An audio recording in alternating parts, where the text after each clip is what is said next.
Welcome to Overtime Heroics MMA. I'm Mason Shotwell, and joining me today is UFC athlete Mr. Joe Solecki. How are you doing today? I'm doing great, man. Thanks for having me on. Great stuff. I've not spoke to you for it's been a while now since we've done one of these video calls.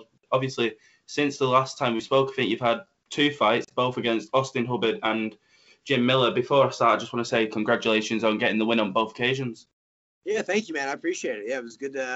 Long layoff between both, but it was good to get out there both times and enjoy myself. Got to improve between fights, I feel, and just gonna keep on riding the wave and trying to build up this momentum and duplicate the results going forward. Before we talk about the Jim fight, I'm gonna go back to the Austin one. How was you feeling going into that? Because I believe it was only a couple of weeks before the actual fight that it got announced. I'm not too sure, but if I believe rightly, I'm sure that was the case. Yeah. So, we were supposed to fight in June, and then that was like June. I think it was June 20th. It was going to be right around there. And then the week before, that Friday, I found out I had gotten tested that Wednesday. So 10 days out, my last sparring session, and I had like the world's worst sparring session. I was super tired. Found out I had COVID, but on Friday. So I was on the way to spar one more time at the gym to kind of make up for the crappy session I had.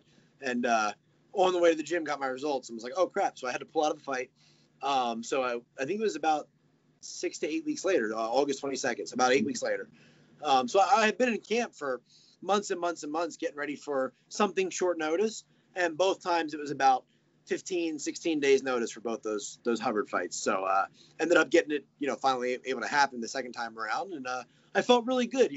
I was fortunate with COVID too. I didn't really have any bad symptoms, just some temporary for a couple days back pain and stuff like that, but nothing like you've been seeing with some of the other guys like Volkanovski and stuff were coughing up blood or whatever they said. But so it was quite a long camp in that sense, but it was good. It was one of those stay ready for a while. You're fine. And stay ready for a while and wait for something to come up, So not the thing you want to do all the time. I train all year long. I pretty much the same schedule, but staying in that heightened state of like almost right before peaking is something you can only do for a short time. But because of the circumstances, short notice fights and the pandemic and everything, it was one of those, you got to batten down the hatches and just be ready for when they call. And that's what we did. And then, this time around, we got a little more notice and, treated it like a normal fight camp. What was your thoughts on Austin as an opponent leading up to the fight? Oh, man, I think he's a great fighter. I think very highly of him. And a nice guy, too. It seems like he's a class act.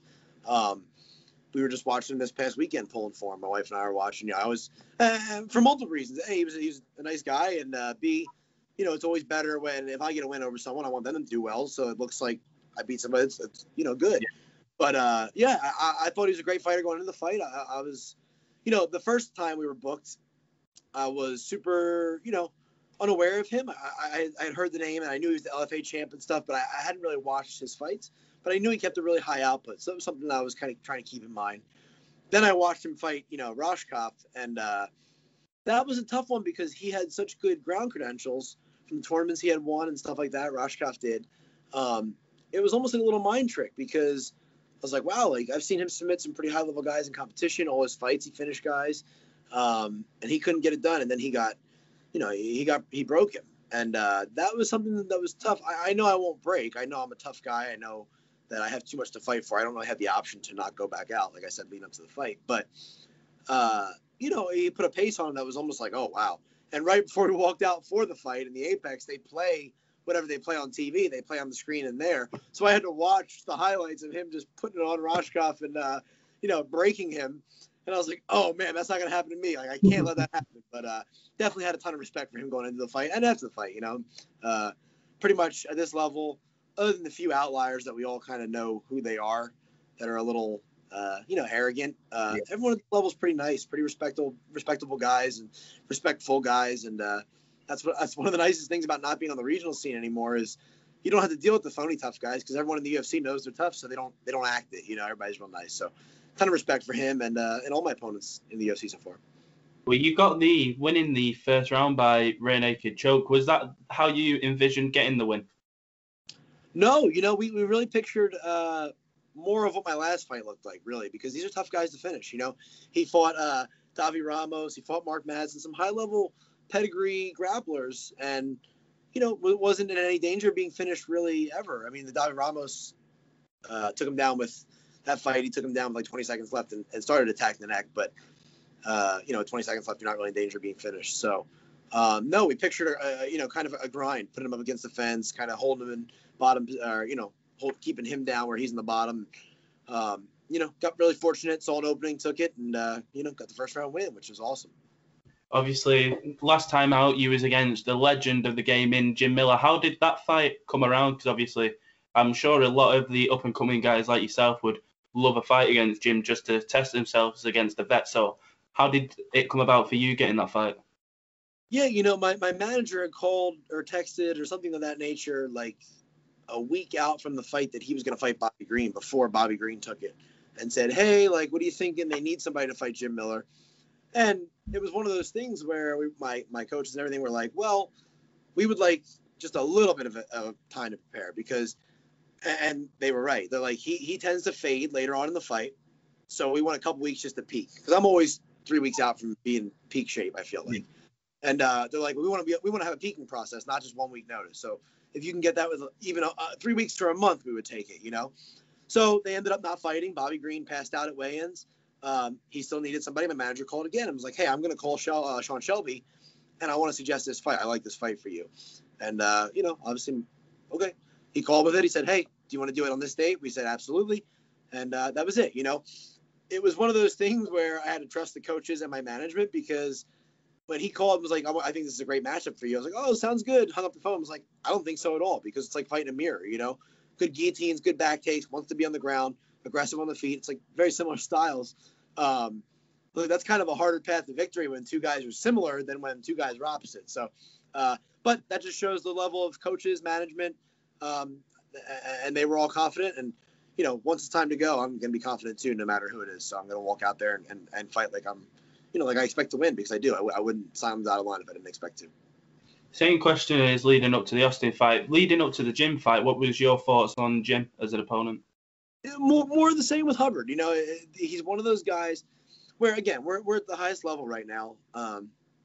Everybody's super tough. Everybody's super skilled. But there's still guys that have holes where you're like, oh, I could finish him here. I could finish him there.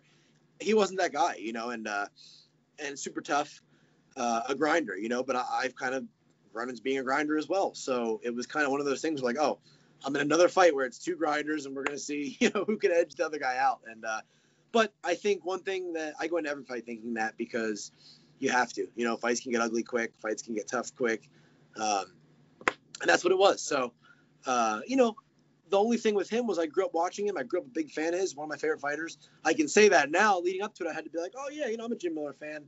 But, never, now I can say he's one of my all-time favorite fighters, that was the only thing that was a little weird, but I knew come fight night, it's just going to be another person. I've got to just perform. So that's kind of what we did, and it was some fun little things that I was thinking when he was walking out. He came out to like his old song, which was Bad Moon Rising. I'm a Jim Miller fan. I knew that, but he hadn't come out to that in a couple fights. And I'm like, oh man, this guy, he had his hood up. I'm like, this guy's coming to break the record tonight. Like, this is vintage Jim Miller. There's a reason he picked this song, and that's fun stuff. That's fun. Like being a fan of someone or being in the moment. That's not, I never get too caught up in it. I feel like, which is, it's one of those, sometimes it's fun to look over the side of the roller coaster while you're going up, but you just can't get too hung up on it. So it was fun. But same thoughts as the Hubbard fight, just a little different because I looked up to him. He's a lot older than me. He's been fighting a lot longer, and ton of respect for him too. 100%. I just want to quickly touch on your UFC debut on UFC on ESPN 7. At the end of the fight, there was almost a bit of animosity between you and your opponent. Do you remember what went on in the cage when that happened? Yeah, none on my end. I try to never, for multiple reasons. One is I'm a representative when I go out in that cage of, for myself, but I'm a representative of everyone who supports me and puts time into me. So my family, I didn't have a daughter at the time, but I do now. My wife, my teammates, my coaches, and anyone that I'm associated with. I'm a pretty outspoken Christian. I try to be. My faith's very important. And what's that going to say for, what if one person who is, skeptical of Christianity sees that like, oh, this guy says he's a, so I try to be a good person, every day, but especially in the cage because that's my platform to show all the things that I, try to show.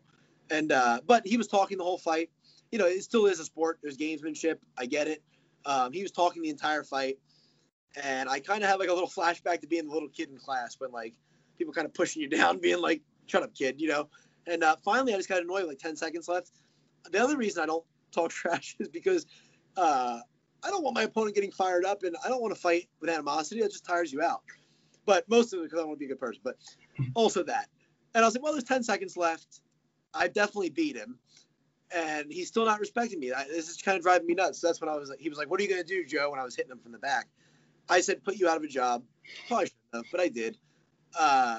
And then he got really mad, and it just set him off. It wasn't like we were going back and forth. There was no back and forth. He went, if it was cage control, positional control, top control for me, 12 minutes out of 15, talking control was him, 14-50 out of 15. And then I said one thing, and he got really mad. Then he tried to fight John Salter in the cage. Terrible idea. John's a monster and bigger than both of us, better than both of us. But it was okay. Backstage, it was a little like that too. But then the next day I saw him at breakfast, and great guy, nice guy, family man. He's just out there. He was on a couple fight skid. He was frustrated, and I get it. And he was very respectful. We spoke, and that was that. Have respect for him too. As we can see from your T-shirt, you was on the Dana White Contender Series. How did that come about? Yeah, we wear this stuff all the time. People think you're always decked out in UFC gear because you want people to know about it. I'm like, no, it's free, and I don't buy clothes. Yeah. So here we are. But that was a great experience, man. I am so thankful for that opportunity. People are always going to say stuff about the Ultimate Fighter or the Contender Series, and just in the sense of there's even though the Contender Series is more competition, there's still a reality TV aspect if you can call them on a show. Or people say they're Russian guys along, but whatever it may be, that opportunity changed my life, and I'm super grateful for it. It came at a time where I really, really needed it. I don't know how much longer I could have survived in the regional scene, just logistically, as far as paying bills and stuff, And I'm super fortunate. It was great. It was super stressful. It was the most stressed I've ever been. I get stressed leading up to all fights. I'm a competitor, but this was different. This was like, not literally, but like verge of nervous breakdown. Like I was just a mess the entire camp. I couldn't even think. Like usually, I think about the fight when I run and when I work out and when I'm driving in the car. I couldn't think about fighting I found out 13 weeks out, and I couldn't think about fighting because it made me so sick, literally. And it was just one of those things where it was like I was sitting at dinner the week before with my wife, going, "Okay, so what happens when we go and I don't win? What happens when we get back? Like, I don't want to quit, but I think I'll have to." And then she's like, "No, don't think about that." And, what a weird time. And I think going through that and coming out on the other side really, really was the best thing for me, and went in with that's kind of when this mindset of taking these fights as they come for what they are started. It was like, I can't control getting a contract. I can control fighting as hard as I possibly can, getting in front of as many eyes as possible and showing what I think I can do, and that was kind of what we said as I was fighting for, the winner's share and that was it, not a contract, because you can't control who they're going to give a contract to. And that kind of started this taking it one fight at a time, not getting caught up of like, I'm going to go out there, I'm going to win the contract, I'm going to be in the UFC, I'm going to win the title. I think that's too much. It's too much. I was scrolling through my pictures yesterday, trying to find something from a couple of years ago. And it wasn't what I was looking for, but I found this sign in a bathroom I took a picture of, I think leading up to the Contender Series. And it was like kind of like not graffiti, but like somebody, wrote on the bathroom safety label. And I saw it at a time when I really needed to see it. It said, short-sighted legends die in the making. And it made me think about all these people I know that get caught up in like looking past this fight and that fight. I'm going to do this. I'm going to be the champion. It's like, let's just worry about this fight and winning this fight. Then when we win the fight, like we did on the show, as soon as I walked out of the cage, it was like, okay, now I'm worried. Am I going to get a contract? But that was the first thing was just getting there, making weight, winning the fight. I won the fight. Now worried about a contract. Then, I couldn't be grateful enough for the opportunity. I don't know if I answered your question, but I love looking back on the Contender Series, man, because it changed my life. It's the reason that I'm able to do what I love for a living. It's the reason I'm able to have my family and have a daughter and provide for her. And I just can't say enough good things about the show. I know there's mixed feelings about it, I'm sure, but I love it. You mentioned before that you've got a wife, and also from a couple of months ago, you've now got a daughter. Are those the two people that give you the most motivation? Yeah, absolutely. They're the most important things in my life. It's been unbelievable. Just, you know, I talk about my wife all the time, and that was the good thing about the Contender Series too, was it really got to highlight that, you know, and I don't know why or how. I think because when you go in the interview with the producers for like an hour, they just draw out what's important. It was a very in-depth interview we did. They have the hot lights on you and then the camera. They make you rephrase stuff, but it's stuff you were saying. And I was getting emotional there talking about my wife and all the stuff we had been through leading up to it. And there was a point in my time. We're very fortunate now with all of our friends and family and all that we had. But there was a point in my time in my life where it was just me and my wife, you know, and I was and a dream. And you know, I still have the dream intact. I'm still chasing a bigger dream, but we're checking things off. And that night was huge. And then getting to see that, and then in DC. You know, getting that win was huge. I 20,000 people I look up and I can see her. You know, we have the stuff that movies are made out of, and we're very, very fortunate, you know, and then as a result of that, we decided to start a family, and it's been crazy, man. It's been unbelievably amazing. You know, motivation fleets, it comes and goes, and you know, you might be motivated one day, but then do some airline sprints Monday, Tuesday, you're not gonna be so motivated when your legs are sore in bed. But inspiration is different, you know, drive, discipline. And my daughter has upped me in all those areas, you know, drive because I got something to work for, you know, I got to provide. Yeah. Inspiration because I look at this amazing child, this gift from God, and you know, and I just want to, you know, it's crazy because with my wife, I wanted to provide for her and I want to give her a great life, and I do.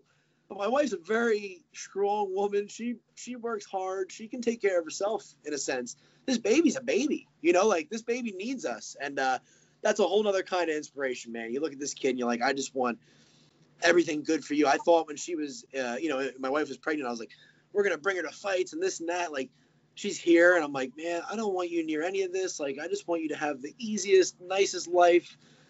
You know, I want her to know I'm a fighter and know that I work for her. But I don't want her to be stressed about anything. Like, it's just totally different, you know? And then, you know, discipline because now I'm on an even more strict schedule. You know, she gets up at a certain time. I'm up today. I was up at 6:30, man. I'm not an early morning guy. Like 8:30 is my time to get up. 9 o'clock back in the day, you know, I'm a night owl, but, you know, I was up at 6:30. I was fired up, ready for morning training, like fed, coffeeed up. Like it's helped me in my schedule too, because now I got to be, you know, and then with the fight in Vegas, the funniest part is we were fighting in the morning, you know? So I had to go to the venue at 9:30 a.m. Vegas time.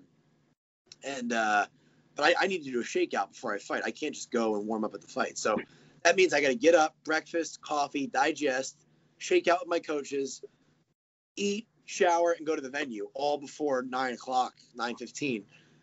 I stayed on East Coast time. Dude, this kid had me on a schedule. I was up at 5 a.m. Vegas time, no problem. That's 8 a.m. our time.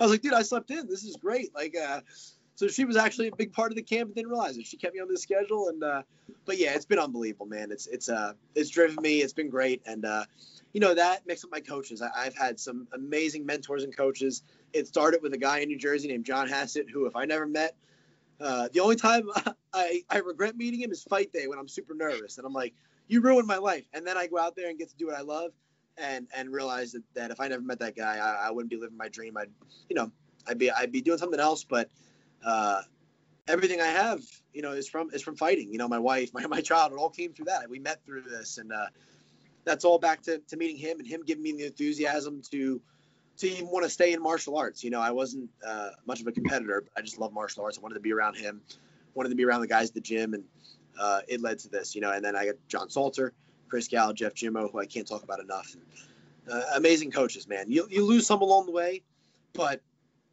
when you do, you know, 3 more pop up in their place. Like, there's some guys that, you know, I was with, I wasn't with, it didn't work out, but then you find these great mentors where you're like, oh, these guys are in it for the right reasons. Okay, this is why it didn't work out, you know, trying to train at this place or whatever it was, or, you know, all that pain of this person telling me I was no good and I was never going to make it. They're my coach, you know, leaving the gym literally in tears at some points. You know, I'm a one-fight amateur. Like, I thought my coach believed in me. Now he's telling me I'm not going to make it. And then you find guys like this who you look up to and who are in it for the right reasons and they just want to see you do good. And I'm really lucky to have them too. So just a culmination of all of them. Those are the people that are important to me, but definitely starts with the family at home. You mentioned about how you want your daughter to know that you are a fighter. Say 15 years down the line that she comes to you and says, Dad, I want to be like you. Are you going to support that or try and sway her away?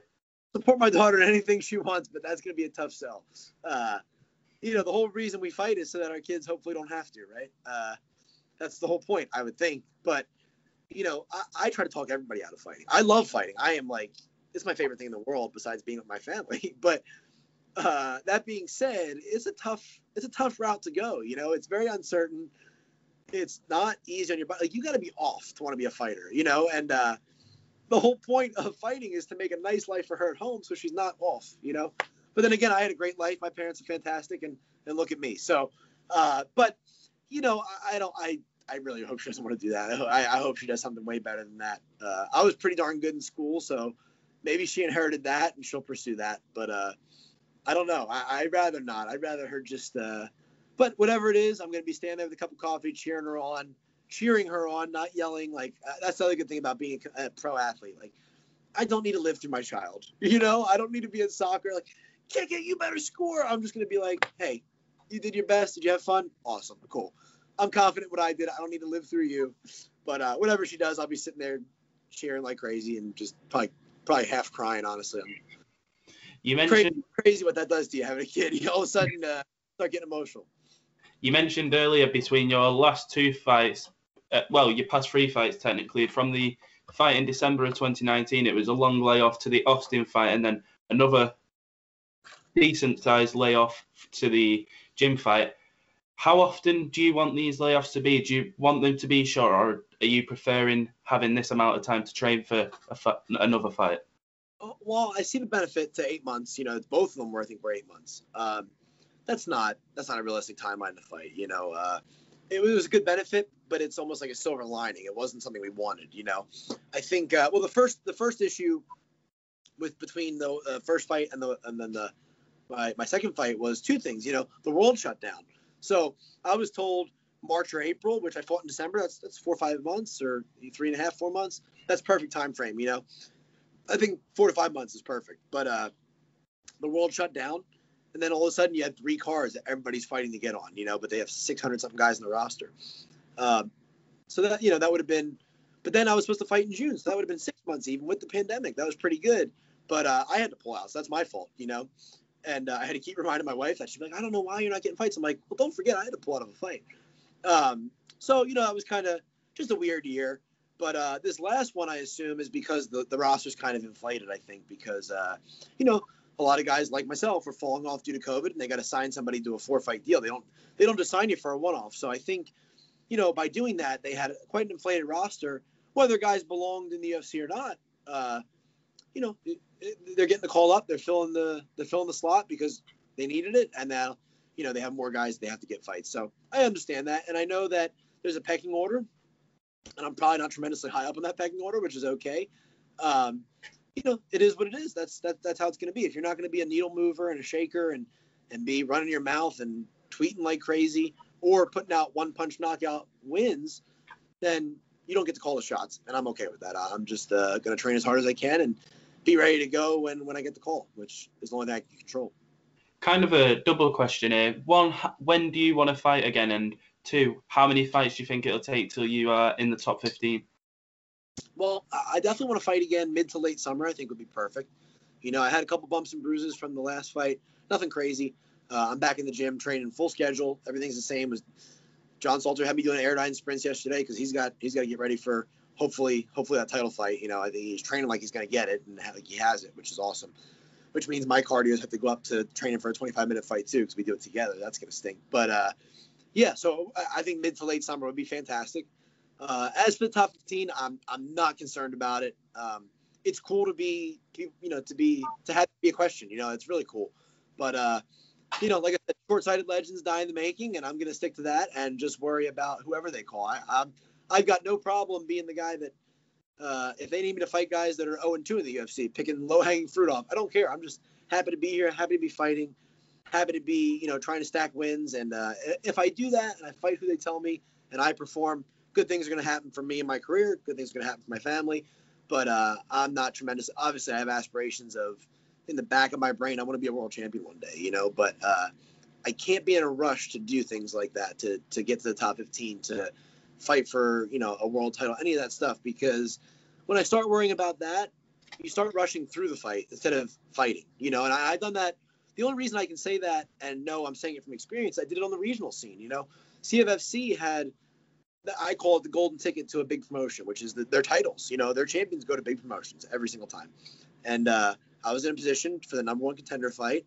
They said, if you win this, well, what did I do? I went out there and tried to get out of there as soon as possible. I was trying to force the choke, and adrenaline dump came because I was trying to get out of there. I wasn't enjoying the fact that I was fighting and just trying to go out and fight the guy and win. I was going out to win as fast as possible and get to the next thing. And I learned a very, very important lesson that way, you know. So it's going to be tough for anybody to ever get that answer out of me, because I have to, you know, consciously not care about that, because it's very tempting, you know. But I learned right then and there at 3-1 that a lot of it's transient stuff, man. Interviews come and go, unfortunately. You know, if you're losing, people don't want to talk to you. Money comes and goes. You know, contracts come and go, opportunities come and go, and rankings come and go. You know, it's a very transient thing. But I can only control fighting as hard as I possibly can, and you know, getting the win first and foremost. So, because the other thing is fans come and go too. So after the Hubbard fight, I was the best thing since sliced bread. Fight got a little boring in round 3 with Miller, and oh man, people were telling me to die and quit and everything else. So, no, I don't know about die, but it was along those lines. I don't read all the messages, but you know, it is what it is. It's all very transient. While I appreciate anybody that reaches out with nice stuff, I try to read it and respond. This stuff's transient, so we got to kind of just take it with a grain of salt. If I'm ranked 15, or like I think I'm 33rd on Tapology right now, doesn't really change my day to day. 100%. I've just got a couple more questions. One more question. Obviously, as far as I'm aware, I've spoken to a lot of fighters during the pandemic, and yourself's one of the most polite and humble guys that I have spoken to. Do you think that's important when being in the spotlight within the UFC to stay humble? I appreciate you saying that. I hope so. You know, I try to be. That's just who I try to be every day. I have all my flaws, you know. I get angry in the gym. I have greenlit people in the gym. I can be a jerk. But, you know, I try to set a good example for these younger guys and for anybody that's watching. My daughter hopefully will go back when she's old enough and watch this one day, you know, and I want her to. I can only control so much. I can control how hard I train. I can control being a better product and person at the end of each fight camp, because fighting's my vessel for life. You know, that's how I improve. They say hard times make good men. Well, the only hard times I'm really going to have right now, you know, since I'm very lucky in life to be, you know, to be in a good, you know, we live in a good world. Life's easy. We pick up our iPhone every day. You know, we get food delivered to our door. Life's pretty easy. So this is my vessel of like hardship to make sure I stay, you know, hard and tough and try and be a good person. So I'm just trying to, you know, go out and be a good product and hopefully inspire a couple people along the way. You know, my time here, say I spend 10 years in the UFC, which would be amazing. That's a very short time, you know, so people are going to forget you very soon, but hopefully I can touch as many people along the way. And whether that's in the gym, coaching people, or somebody watches an interview, whatever it might be, you know, and that's all I'm trying to do, is just be the person my parents raised me to be the person my wife has inspired me to be, and be the person that I want my daughter to see. So if I can do that, you know, that's all I'm trying to do. It's not really a conscious thing of like trying to have two personalities. I would hope people would say I'm the same, you know, when they meet me and see me in the gym and stuff as when I'm on camera. But, you know, I might make, you know, I try to have a good sense of humor. Maybe off camera I'm a little more crude, but I try to be a good person, you know, and set a good example. Say for a young amateur fighter that wants to do this sport full time, if you could give them one piece of advice, what would you give to them? So the first thing I tell everybody is don't. Kind of like we were talking about earlier. And that's just because it's like when your parents tell you not to do something. Like, they're looking out for you because they already did it and they know it's tough and they were trying to save you. But that's also a good test of how bad somebody wants it. If you tell them all the crappy stuff that comes along with it, which isn't that much, but it can be very tough, and they still want to do it, well, now, you know, let's go. But I tell most people not to do it because realistically, it's going to take an absurd amount of work, right? And very few people get in it for the right reasons. And I think that's where, you know, my reasons might be different than somebody else. I fight for my family. This person fights for that. But I mean, as far as if you're just getting in it for money and fame, when things get tough, there's easier things to do for money and fame than there is fighting, you know? At the end of the day, unless you're a heavyweight who's going to be out and people are looking at you going, who's that big, strong guy that just walked in? I look like every other person my size in America. No one stopped me. You know, maybe the week after the fight in a small town like where I live, people will stop me like, did I see you on TV? Other than that, if you're doing it for fame and all that, pick something else. But if you're doing it because you love to compete, we got a couple guys here that are like that. And man, my first bit of advice would just be, you know, show up and learn as much as you can, work as hard as you can, and don't rush it. You know, I think that's the big thing is we're in a rush to get somewhere, and we're trying to breeze through everything and get there quick. And it's not that way, you know. And the other thing I think is be careful who you have around you, because you find out you don't want to have to lose to find out, you know, who's the right people to be around. You know, when you're in the hospital after a loss, and you're like, Coach, where'd you go, Coach? It's a not a good place to be in. You know, you want to be with the guys where like my coaches. I love all three of my coaches, and I tell them that. You know what I mean? Like on fight night, I give each coach a hug. Like we're grown men. I'm like, literally not like love you, man. Like I'm like I love you. Like I genuinely love these guys, and they, you know, and that's how it's got to be with time. You know, you gotta find people that you really. This is not war. This is not anything like that. I would never downplay what real, you know, soldiers do. Yeah. But it's a game that's supposed to simulate that, right? And it is very dangerous. So if you're going to go in there, you got to go in there with the right people. You have to go in there with people that have your best interest at heart. And on the back end of that, you got to take care of these guys best you can, whatever it may be. If the best, as an amateur, the best thing you have is a thank you and the work ethic you're putting in and showing up and not wasting their time, that's good enough, you know. If it's shout out on social media, whatever it is, you know, I can't repay these guys for all they've done. I pay a percentage to my coaches, certain ones, you know. I'm still paying back my boxing coach for all the free lessons. You know what I mean? Like after the fight, he didn't keep a tab, but I know what it was. I know how many lessons we did. We did thousands, and you know, he was like, "Oh, just pay back when you get to the UFC." That's a big vow of confidence, but also it's like, dude, like. Yeah, it feels like I'm giving you a decent chunk of money now, but dude, like this doesn't even cover all the work you did. So you got to find the right people. I think that's the most important. And it's not always a technique thing. Technique definitely important, but you can cross train and learn. And if your coach really cares about you, they'll send you the right places and go with you. Maybe. I think it's a character thing. Find those good guys that are going to be there for you. You know, if I know how to cut weight the best way, but it's your first time doing it, I'm like, all right, well, good luck, and I don't show up to help you do it, then my knowledge is worthless. You know, if I know half the right way to do it, but I'm there with you every step of the way, holding your hand, making sure you're good, you need ice, you need this, that's almost worth more. So I think it's just finding the right people. That's a long-winded answer, but super passionate about that because I went through, you know, and hey, if you talk to those guys, maybe they would say it was me, but you know, I've gone through stuff where the coaches are too caught up on like being young guys and being part of the team and the crew, and they're doing stuff they shouldn't be. Dude, I've seen coaches. I've been at fights. Like I don't. This is just my personal thing. I don't drink. I don't touch any drugs. You know, I've been on the way to fights 8-10 hours away where the coach was getting out of the rest stop with another fighter and smoking weed behind the gas station. Man, like you're like, dude, like this is. I know this isn't the UFC that we're at, but this is the biggest fight of my life, and I'm trying to get there. Like, and after a while, you got to just, you know, you got to realize it's unprofessional, you know. So my coaches now are like, they live like monks when we're at fight week, man. It's work, you know, and I think that's the biggest thing for an amateur is if you treat it like a job, it will become your job hopefully one day. But if you treat it like a hobby and you're taking smoking breaks with the coach, it is very much going to be a hobby. I know guys have been amateurs 5-6 years. I know guys that have been pros longer than that can't get out of that have fun with the coach mindset. You know, I have Salter, who's one of my best friends, and my coach and my mentor. But I also have two coaches that are significantly older than me that aren't actively fighting, that are like, I call them like, they're like the parent coaches. And then you got my brother coach, you know? So just find the right guys. Sorry, I'm being very long-winded, but I'm super passionate about that, especially with young fighters. 100%, man. I've got two more points. One of them being, is there any shout-out sponsors or anything that you want to give a quick shout-out to? Just the people we talked about, my wife and my baby. I won't go long-winded again. I already talked about them a ton. But I love them to death, and this is all for them. You know, it started for me because I'm a competitor, and I got hooked on this sport at a very young age, and just wanting to be the best I could be, and I still do. That's never going to go away. I'm still going to be super competitive. But they gave me the mature. That was my why. Getting to the UFC was like my motivation. You know, before as a competitor, being like, I don't even belong getting there. Like I was a terrible competitor. That's my motivation. well, now I'm here, and if I'm just fighting to be the best, well, maybe on one day I'm okay. Maybe one day I'm tired. I'm okay at being second best. Not good enough.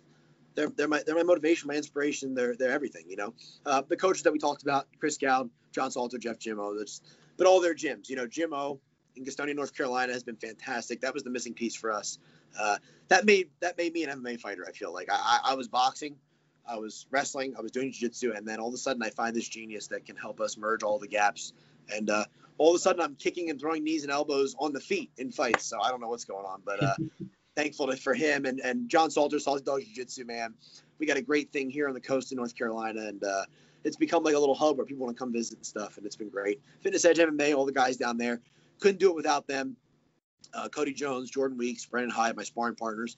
I don't have a ton of sparring partners in Wilmington that are my size because Salter is an 85er and other 85ers and 205ers have gravitated here. But I go there and I get great rounds with them. And my other main sparring partner is Zach DeLeon, toughest law student, soon-to-be lawyer in the world, I would probably say. I watch him spar with high-level pros of all shapes and sizes and weights, and it's unbelievable what this guy can do. And just somebody you'll never hear about unless we talk about him, I guess, but just a stud, and I can't thank him enough. Wyatt Hopkins, same thing, but with the grappling, my main grappling partner for this training camp. And what's amazing is he prepared me tremendously for Jim Miller. So I just want to thank those guys, all the gyms. John Hassett, Hassett's Jiu-Jitsu in New Jersey. Can't thank him enough. He changed my life, and is still changing my life. He's the kind of guy that you're like, oh, I want to be like him as a guy. Like I want to be like him. So still going on. I go home and I get to train with him, pick his brain, and I come back with a bunch of jiu-jitsu lessons and life lessons. And I walk in that place. I was just talking about it here with somebody who was asking me where I trained growing up, and I was telling him about it. I said I walk in there, and it's upstairs. So every step I get a little more. I feel like I started out at the bottom, I'm like 27 years old, right? Next step, I'm like, oh, I'm 15, I'm 14. All of a sudden, I'm a little kid when I get back there. It's just amazing to go back. I'm going to go back real soon. And it's just, I can't thank them all enough, man. It's been great. And yeah, that's been, I want to thank my parents. I don't talk about them enough because kind of separate my family from fighting because we're not like a fighting family. Like I didn't come up fighting like that. Like they had me in jiu-jitsu and they took me every day. But we weren't that kind of family. I wasn't pushed, which is great. My dad didn't push me to, you got to win next time. Like it wasn't like that. It was just, okay, I'm here. And doesn't know a tremendous amount about the sport for us training 21 years, which was really nice. Just like, yeah, did you do great? Oh, cool. You just beat a grown man. You're 15. That's pretty cool. Awesome. Like super proud of you. But that was it, And with fighting, it's a little tough because it's hard to watch your kid not only do something that can harm them, but I think the other thing is it's so uncertain, And it's really cool to see how supportive they are and how excited they are. Now they kind of grasp what's going on because they're not big fight fans. So they didn't understand like, what's a Contender Series? I don't know. Is that good? Like, good luck. Awesome. We'll watch it. And then you can see the wheels turning like, wow, like, oh, you got a contract. Oh, you're on ESPN. Oh my gosh. My friends just messaged me. They were watching TV and saw you. They asked if you were my son. And it's been really cool to see them get involved with it. And they're really been a big help, like watching the baby so I can go train and stuff. So I just want to thank them. And I want to thank my brother. Conquer Movement PT. He's a physical therapist. He just moved to where we live in Wilmington and kept me healthy the whole camp. Him and Dr. Mike Gambacorda, who's been keeping me healthy for 18 training camps. So I just want to thank all that, man. They've been great. And that's long-winded again, but anytime I get a chance to thank all these people, I got to thank them because there really is no such thing as self-made in my case. I'm not talented enough to be self-made. I just got a lot of great people, and I just kind of shut up and do what they tell me. 100%, man. Like I was saying before, you're one of the most humble guys that I've spoken to, so I appreciate you taking the time. Last but not least, where can people find yourself on social media and the gyms? Oh, man, just on Instagram, I'm just at Joe Selecki. I think on Twitter as well. I just tweet on Fight Night sometimes, messing around, talking about the fights. But other than that, nothing too crazy on there. Facebook, Joe Selecki MMA. And that's pretty much it. I would definitely go subscribe to the Salty Dog Jiu-Jitsu YouTube page if you haven't seen those videos. The promo videos are hysterical. I don't know where they get with these ideas. And it seems like they never run out of them, and they're always hysterical, even though the big slam's coming at the end. And just follow the gym pages, man. Jimmo is on Instagram, GYMO. Big things happening out of there. We got a lot of things coming up. I really hope and think a world title fight coming up is going to be huge with John Salter, hopefully that gets solidified, and then we'll see that. And then Barberena's coming back. Got Chris Weidman's fighting this weekend out of there. Huge things happening there. So go follow them. You can see it on Instagram. Salty Dog Jiu-Jitsu, Fitness Edge MMA. And that's pretty much it. Go follow those pages, and you can find me at any one of those places for sure, training or just hanging out, drinking coffee, talking crap. Before I forget, I just wanted to ask you for 2 predictions on 2 fights coming up. Obviously, this weekend we've got the Usman Masvidal rematch, and then obviously next month we've got in your division the lightweight title on the line between Oliveira and Chandler. Who do you think are going to win out of those 2 fights? Yeah, I think it's very tempting to want to pick Masvidal because he looked good in the fight for 6 days' notice. But I think it's more the same. It's more time for Usman to prepare as well. I think he's just too dominant right now for that style. I think him and Colby would be another fun fight because that was a close fight going into the 5th. But I think he's just too dominant. It's 2 contrasting styles. I'm picking Usman. And then I think for the lightweight fight, Oliveira's looked amazing. He's done fantastic. I just don't see how he's going to get Michael Chandler down.